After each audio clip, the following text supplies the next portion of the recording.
Welcome back to the Piney Woods Homestead. This is Matthew. Today I'm going to show you how to make chicken broth off of the chickens that you've raised out there in the yard. Stick around. Guys, welcome back. Every time we process chickens, we end up with at least probably 10 bags of backs and necks and wingtip cutoffs, skin, things that we're not going to put into a fry pan or into a meal. And we save that, we vacuum seal it, because we know that we want to be able to make stock as time goes on, or broth. And we've been doing that for years. And we end up with some really beautiful broth that we're able to use for our rice and other dishes that we're creating here in the kitchen. So today I thought I'd take you through the process of what we do with all these chicken backs and stuff you ain't gonna put in a fry pan, and how we turn it into a really simple broth that goes a long ways.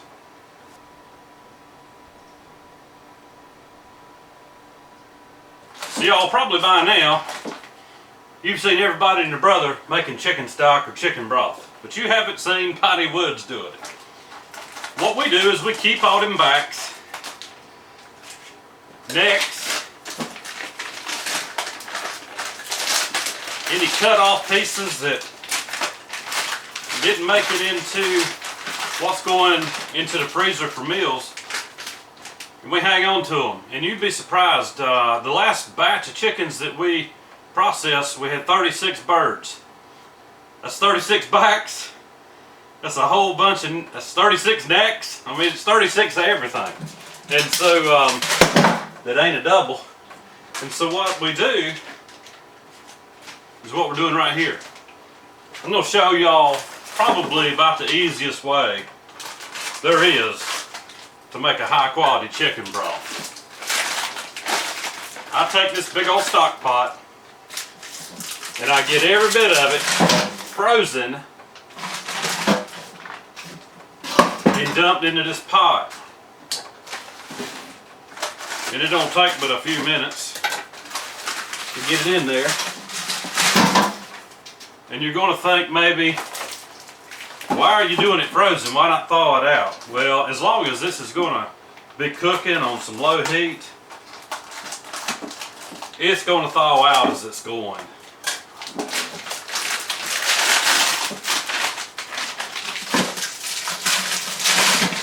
Alright, that's 4 gallon size packs of backs and necks. Probably, if I had to guess, about 15 pounds worth. So now let me show you the next step you're going to do. When I'm making stock, I stick to the basics.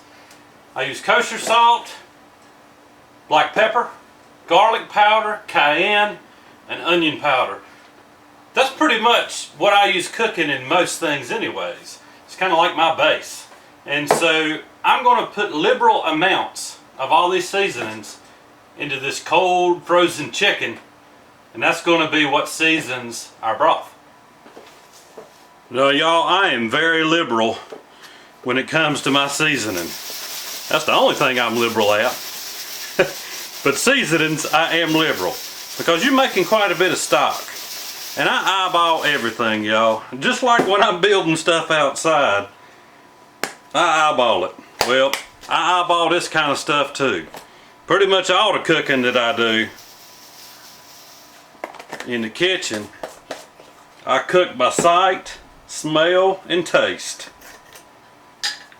And for the most part, everything turns out pretty doggone good.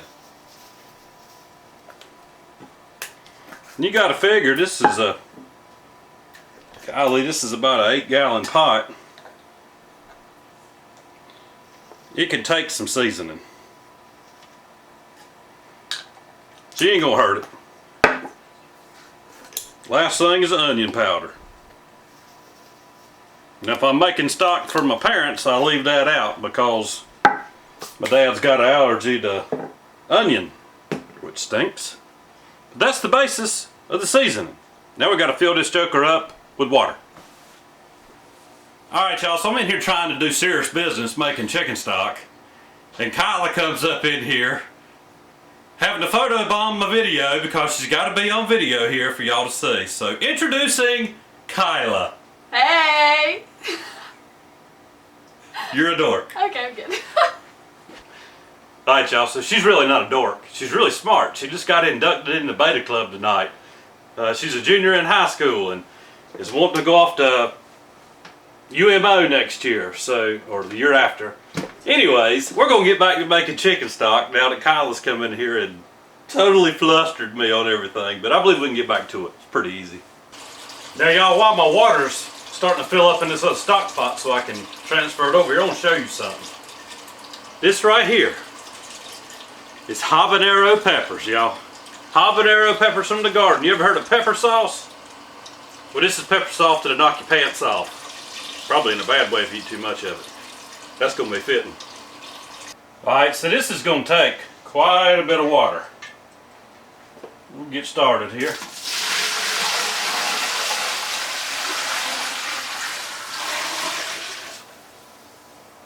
Got to get me a little bit more water in here because you want to completely cover the chicken. Alright, this should be enough water. So I can keep from making a big mess. There we go. That's about how high you want it, just covering the chicken barely. So now comes the little bit harder part. If you're not a big, strong person, you might need to get somebody to help you with this. Because that 15 pounds of chicken backs and necks is now turned into about 50 pounds because of all this water you've added. But you want to get it onto the stove. And for something like this, you probably don't want to use a glass induction top. I don't know. I don't know how much weight those things can hold. We just have a gas range. That's what I like to cook on.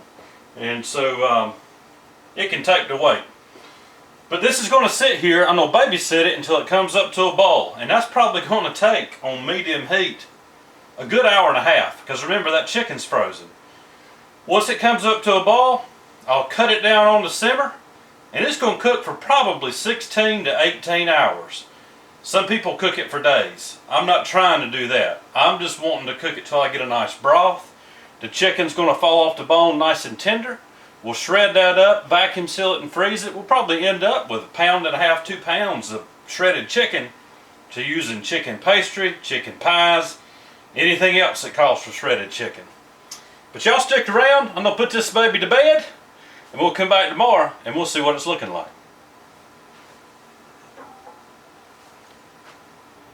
Alright, y'all, we are 16 hours in on cooking down this chicken stock, or broth. I'm going to show you what it looks like, and we're going to get all that meat out, put it into a separate pot, so that we can pull all that meat off the bone. It's going to fall right out. Basically, all we got to do is separate the bone from the meat. And then we start canning in here on the stove. Alright, the big reveal after about 16 and a half hours.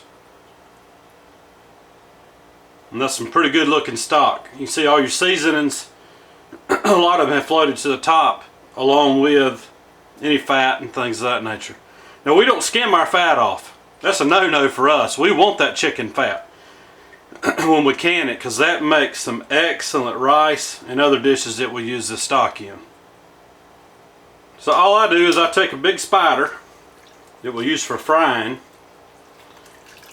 and I start pulling this meat out of here, these backs, necks, and putting them into a stock pot on the side. Look at that. There's a lot of meat left on backs and necks, y'all. So don't throw that out when you're processing your chickens. There's a look at what I'm putting in here. Those backs. All that skin and fat that's left on here makes an excellent stock. Alright, I'll finish getting all of that meat and bone out of the stock pot, the big one that we've cooked down. And then we're going to strain this, and we'll show you how we strain it. We strain it twice so that we can get a nice pure stock to can. And I'll need Lisa's help for that because I can't do that all by myself. I could, but I'd probably have a disaster. Right there's your look at what all this is cooked down to. We went from about 15 pounds of meat, bone, fat, skin, and it's reduced down probably to about 8 pounds. All right, start with a first strain.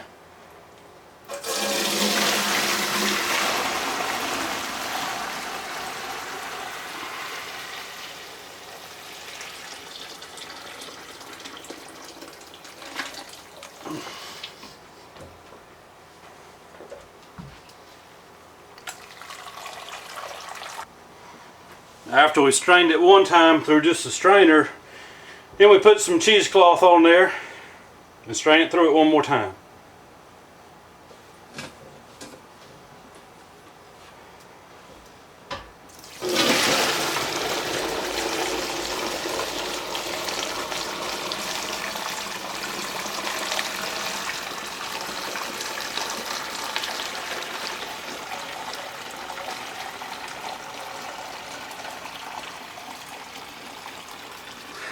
Alright, and that takes a few minutes for that to strain through.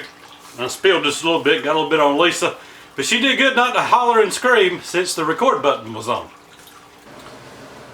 So while the jars are warming up in the oven and the water's getting warm inside of the canner, I just drank me a cup of this broth. Now to me, broth is thinner than stock, but what we're making here is actually in between broth and stock. It's not extremely thin like water, and it's not extremely thick like a rich stock. It's in between, and it works out great. Just opening up a quart jar, putting it in a saucepan with some egg noodles, some of this shredded chicken, maybe a few carrots and peas, makes a great chicken noodle soup. It's easy to do throughout the winter. But my water's about ready, so we're going to get started on canning this stock. Alright, I'll take the hot stock and get it in these jars.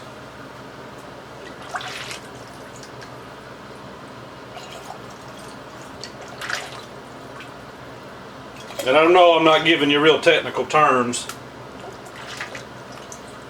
but if you got a ball book, canning book, it tells you exactly the head space that you need, time to can it,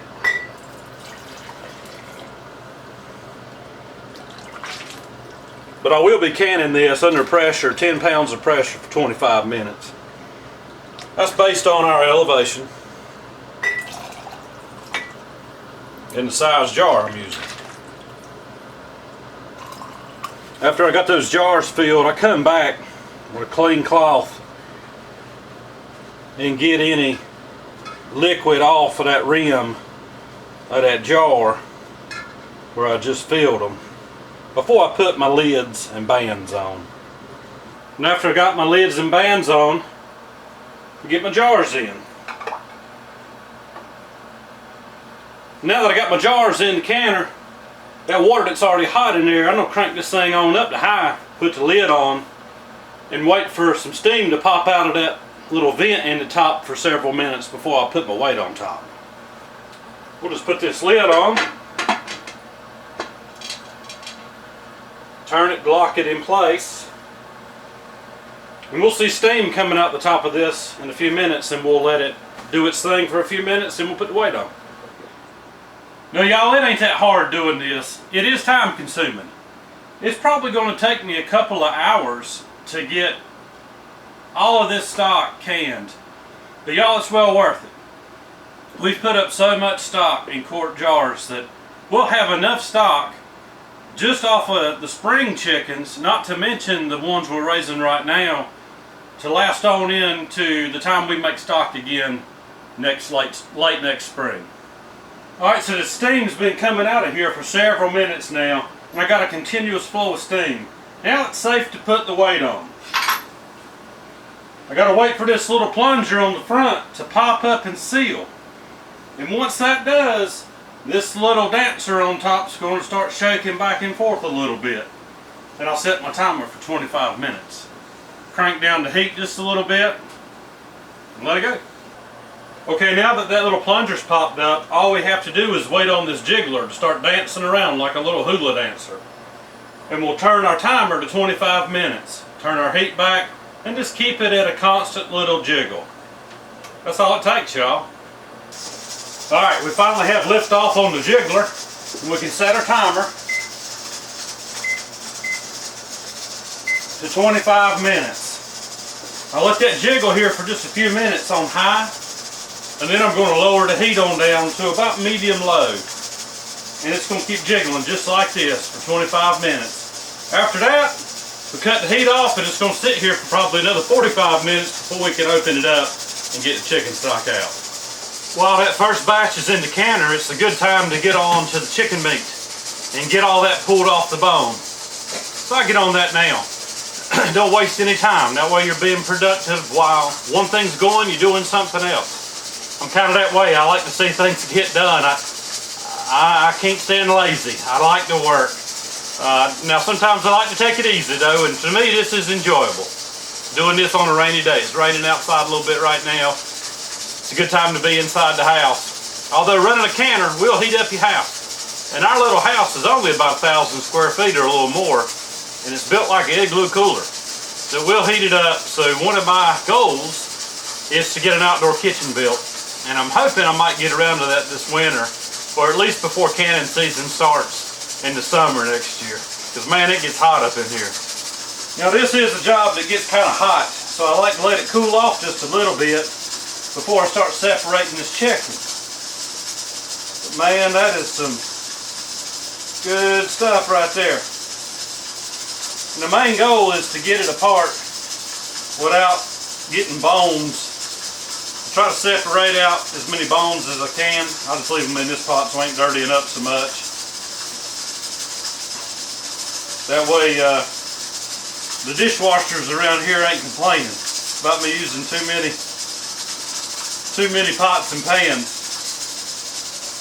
Lisa and Kyla are the main dishwashers. I do it some, but I tend to not do a very good job at it. But y'all, there's some good meat coming off of here. I'm gonna have me a sample right now. My house and I can. That's fitting. Y'all, instead of mechanically separated chicken, this is Matthew separated chicken. We learned early on when we were young not to waste food. I've told people that sometimes it was so challenging growing up that if Mama would cook a ham or a roast, she'd hang it from a string over the dinner table and let it sway. And when it go by, we'd sop our biscuit in the shadow. That's how hard up we were. No, we weren't ever that hard up as some people, but I can remember eating potatoes for breakfast, dinner, and supper for quite a while there for a stretch. And for the longest time when I was an adult, I wouldn't eat potatoes, not even French fried potatoes. But I have taken a liking back to them since then. But y'all, we learned early on, don't waste food. We clean what's on our plate.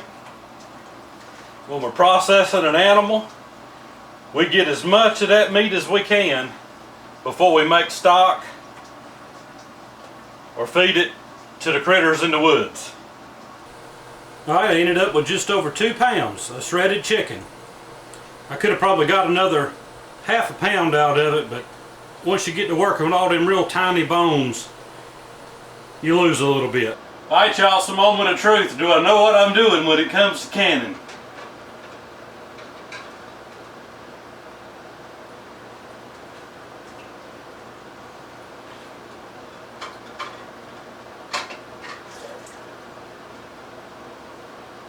Alright y'all, this looks pretty good.